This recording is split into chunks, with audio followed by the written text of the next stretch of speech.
Okay, let's do a little analysis here of my harmony. So we started off with this beginning of this melody, all just C minor. I'm just walking around in C minor. Now here it starts over again. So let's look at what we have here.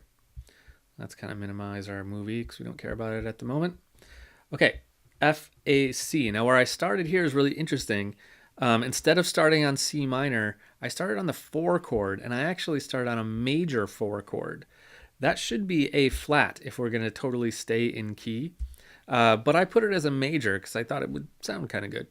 And it did. I liked how it sounded. So we have an F major, which in the key of C minor is a major 4. That's something that we do sometimes in minor key. It's not all that strange to put a major 4 chord in there, but it's just in root position, F, A, C. Next, we went to a G, C, and E flat. So that's not in root position, but if we did this, if we put this G on the top, it would be C, E flat, G. That's our 1 chord. So it's inverted because the 5th is on the bottom, but it's just a 1 chord, C minor. Oops, it's trying to move. Next, we have a D, F. That's another inverted chord. D is the root here, D, F, A. It's a D minor chord in the key of C minor. That's 2. And again, this should be an A flat, which would give us the actual diminished 2 chord in that key of C minor, but we don't want a diminished chord. I didn't want a diminished chord, so I cheated that one up to an A natural, and that got us a D minor chord. Up next, we have another 1 chord, C, E flat, G. So that's just a C minor tonic chord. Here we have G, B flat, D. That is a root position G minor chord, and that's our 5. So that's a minor 5 chord, and the 5 chord is minor in the key of C minor. So it's a diatonic minor chord, nothing strange there. And then here we're back down to a 1 chord, inverted though, C, E flat, G. So another 1 chord. Let's move on to the second half here. Here we have E flat, G, B flat, inverted, but it's an E flat chord, so that's a 3 chord. We have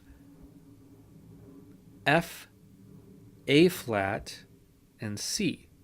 So that is, interestingly, that is a 4 chord, but it's the correct 4 chord now. It's a minor 4 chord. So back here, we got a major 4 chord, F, A, C. Here we have F, A flat, C, giving us the minor 4 chord. Here we have G, B flat, and D. So another inverted chord where G is the root. This would be another 5 chord, and it's minor, because that's what we expect. Now here we have an interesting one. C, D, and F. Now this is not going to be a triad because we have a C and a D and those are a whole step apart, right? So it can't be a triad because you can't have a whole step in there. It could be a 7th chord though. If I called the root D, it could be D, F, A flat is the missing note, but it's the one we would expect, and then C would be the 7th. That would be a 2-7 chord, and it'd be minor. It'd be about what we would expect. Actually, it'd be diminished if it was A flat, but if we put an A natural in it, it would be a minor chord. So I'm going to call that one just a 2 chord with D as the root. I think that's safe to do. It has a minor 7th in it. Next, we have G, B flat, D. It's another 5 chord, inverted, with G as the root. Here we have F, A flat, C. So another 4 chord, a minor 4 chord this time. Here, another weird one. C, E flat, B flat. So if we call this a seventh, it would be, G would be the missing note. Our chord would look like this.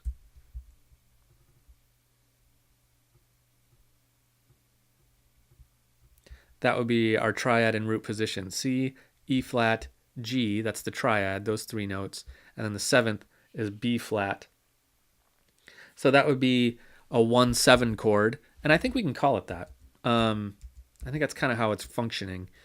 So a 1-7 chord down to another 4 chord, or actually not a 4 chord, B, F, B flat, D.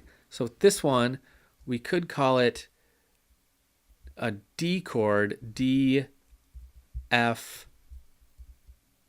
B flat. B flat, let's call the root, B, D, F. There we go. So this is a B flat chord. So this is going to be a 7 chord in this key because the root is B flat.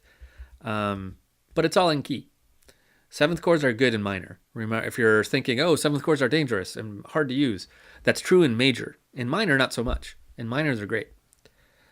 And now here we have back to our tonic chord, C, E flat, G, our 1 chord, the root of C, and again, our 1 chord with the root of C. So that's the chord progression we used here. And the way I came up with it is I wrote the melody, just kind of poking around in C minor, looking for stuff that sounded good, I thought. And then I just kind of harmonized the melody by adding triads to it. And then kind of putting them in order of the path of least resistance, right? Using inversions so that these notes only went up a little bit and didn't move around a ton.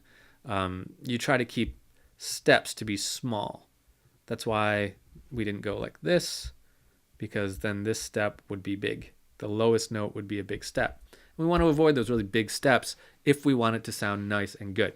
If that's confusing to you, go back to the theory class, check out the section on inversions and using inversions, because that's what we've done here to make this sound really homogeneous and like really kind of tight together. Is we've used our inversions to create this kind of path of least resistance kind of model. And that's how you get really nice sounding chords in a string section. Cool. Okay, let's move on and talk about the fight and chase scenes and some special things to consider with those.